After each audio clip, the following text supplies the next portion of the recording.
Praise the Lord. ஒரே ஒரு வசனத்தை கூட காண்பித்து கொடுக்கிறேன். சங்கீதம் 107 அதிகாரம் 16வது வசனம். அவர் செய்கிற அதிசயங்களின் நிமித்தமும் அவரை துதிப்பார்களாக.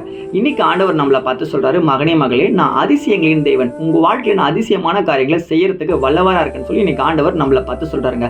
அதிசயமான காரியம்னா என்ன? இறைமையில கூட வாசிக்கிறோம், என்னால செய்ய முடியாத அதிசயமான காரியம் உண்டு. நம்ம லைஃப்ல கூட இன்னைக்கு ஒரு அதிசயத்துக்காக, அற்புதத்துக்காக நம்ம காத்திருக்கோம் தானே. என் படிப்புல எனக்கு ஒரு அதிசயம் ஏசப்பா, என்னோட தொழில எனக்கு ஒரு அதிசயம் ஏசப்பா, எனக்கு நிறைய வியாதி இருக்கு ஏசப்பா, எங்க குடும்பத்தில் நிறைய பிரச்சனை இருக்கு ஏசப்பா, இந்த கடன் மாறவே மாட்டேங்குது, எனக்கு எப்பதான் திருமணம் நடக்கும், என் லைஃப்ல ஒரு அற்புதத்தை அதிசயத்தை நான் பார்க்கவே மாட்டேனான்னு சொல்லி நீங்க கவலைப்பட்டு இருக்கீங்களா? ஏசப்பா எனக்கு உங்களை பார்த்து சொல்றாரு, என்னால செய்ய முடியாத அதிசயமான காரியம் இந்த உலகத்துல ஒண்ணுமே கிடையாது. ஏன்னா தேவனாலே கூடாத காரியம் ஒன்றுமே இல்லைன்னா ஆண்டவராகிய இயேசு கிறிஸ்துவானவரே சொல்றாரு. அப்போ ஏசப்பாவால எல்லாத்தையும் நம்ம வாழ்க்கையில செய்ய முடியும். ஆனா நம்ம என்னங்க பண்ணணும்? விசுவாசமா இருக்கணும்.